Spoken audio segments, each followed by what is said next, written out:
সকাল সকাল উঠে জামা কাপড় গোছাতে শুরু করলাম। সারা চৌকিটা তো দেখছোই কেমন বুনিয়ে রেখেছে পুরো। আমি গুছিয়ে গুছিয়ে আর পারি না, রেখে আর বলেও পারি না যে এরকমটা করো না, একটু যেখানকার জিনিস সেইখানে রাখো। কি আর করা যাবে, ছেলে মানুষের স্বভাব, তা কি আর পরিবর্তন হয়। তবে এই তো জামা কাপড় গোছাচ্ছিলাম। তারপরে গোছানোর পরে এই যে ঘরটা মুছতে গেলাম। ঘরটা ভিতরটা মোছা হয়ে গেছিলো। বারান্দাটা একটু বারবার জলটা চেঞ্জ করতে হয়, কেননা বারান্দায় একটু নোংরাটা বেশি থাকে, বারবার যাওয়া আসা হয়, তো আমি খালি পায়ে যাওয়া আসা করি, সেই কারণে।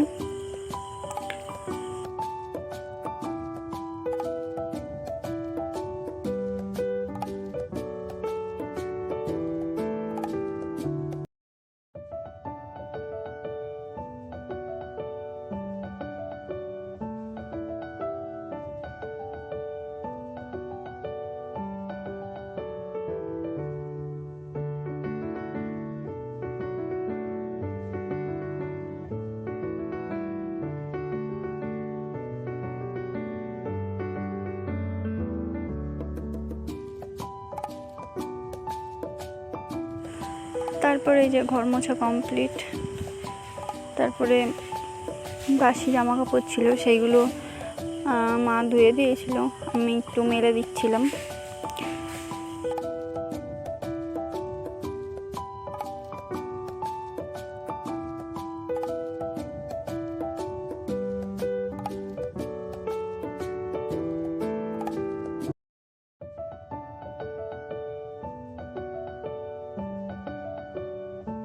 তারপরে কালকে অনেকগুলো জামা কাপড়ই ধুয়েছিলাম, ধোয়ার পরে তারপরে দেখি মেঘলা মেঘলা, পুরো বৃষ্টিও হয়নি, আবার এদিকে মেঘলা মেঘলা ভাব, সেই জন্যে শুকায়নি। তারপরে সকালবেলা উঠেই রোদ্রে দিয়ে দিয়েছিলাম, শুকিয়ে গেছিলো।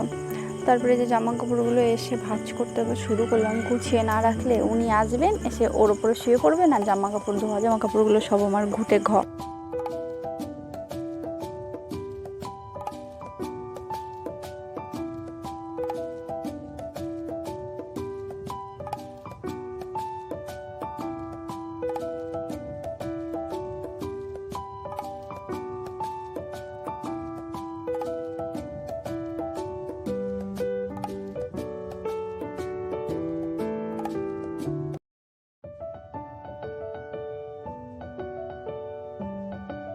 এই যে জামা কাপড় গোছানো প্রায় শেষ। ওর শরীরটা একটু খারাপ ছিল, একটু ঠান্ডা জিনিস কিছু খেতে বলেছিল।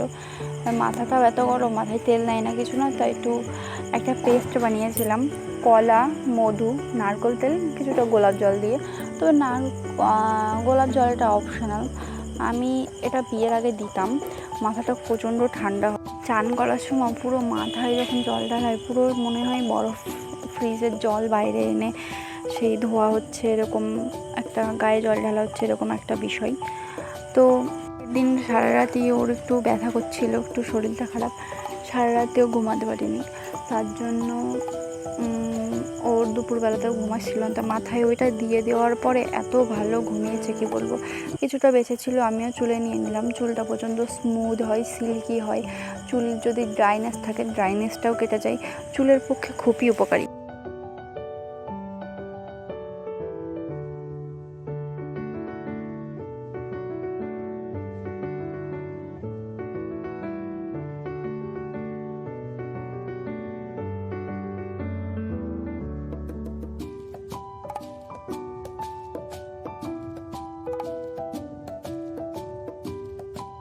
তারপরে চুলে দেওয়া কমপ্লিট।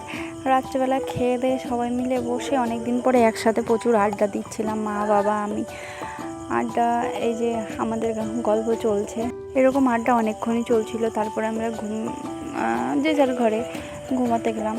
পরে সকালবেলা উঠে মা গেছিলো একটা জায়গায়, একটা দরকারে, তো সকালে রান্নাটা আমারই করতে হয়েছিল। তারপরে যে রান্নাবান্না কমপ্লিট করে টেবিলটা, পাশি টেবিল মুছে নিচ্ছিলাম, যে খাবারটা যাতে রাখবো সেই।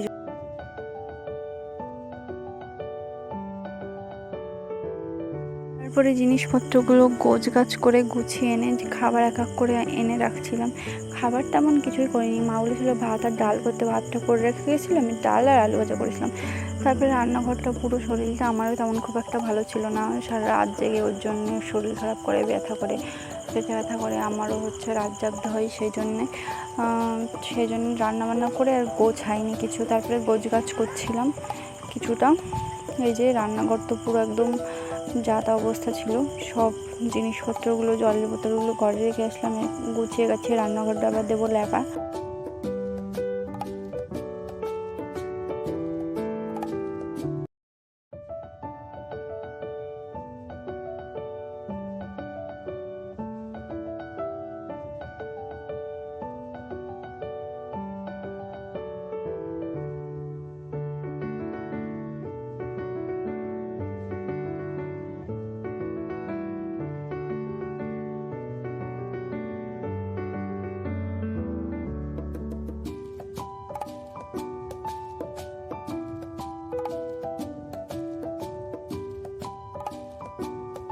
তারপরে সবই যে গুছিয়ে গাছিয়ে ল্যাপাটা আর তোমাদের দেখায়নি, ওরকমভাবে হয় না, একটু তাড়াতাড়ি কাজের করা দরকার ছিল। তারপরে আমার মাথায় আমি তেল না দিয়ে এখন থাকতে পারি না। আগে প্রচুর ছোটোবেলায় সবসময় তেল দিয়ে থাকতাম, তারপরে মিডিলে একটু 11-12 উঠে প্রচুর শ্যাম্পু করে ঘুরে বেরিয়েছি, ওই জন্য আমার মাথায় প্রচুর চুল ছিল, চুলগুলো নষ্ট হয়ে গেছে। এখন আবার কয়েকদিন তেল দিয়ে দিয়ে অভ্যাস করে এখন আর তেল ছাড়া থাকতে পারি না। তো ওই যে আমি এই তেলটা ইউজ করি ছোট্টোবেলা থেকে, জয়া নারকোল তেল। মিডিলে যেই কয়েকদিন শ্যাম্পু করেছিল ওই ভুলভাল তেল ইউজ করেছে, আমার চুলগুলো শেষ হয়ে গেছে, ওই জন্য আবার ভাবলাম এই তেলই ইউজ করি। তো তেলটা মাথায় দিয়ে নিচ্ছিলাম, আর এরকম ডোলে নিলে মাথাতে গরমটা বেরিয়ে যায়, মাথাটা ঠান্ডা হয়, প্রচুর রিল্যাক্স ফিল।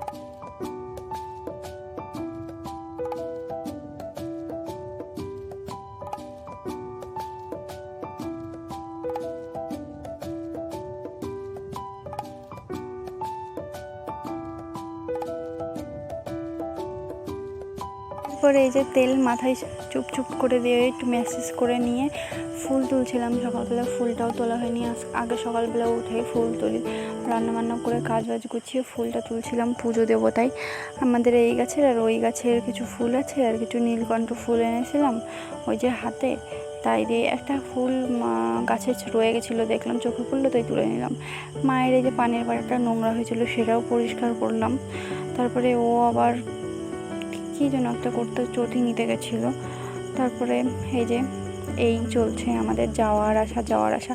ঠাকুরের থালা বাসনগুলো ধোয়া হয়নি, আজকেও বললাম না কোনো কাজই হয়নি, আমারও শরীরটা তেমন ভালো ছিল না।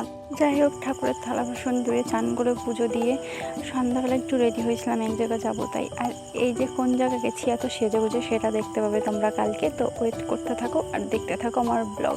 থ্যাংক ইউ সো মাচ যারা আমার ব্লগটা ডেলি ফলো করো, সাবস্ক্রাইব করেছো, তোমাদের অনেক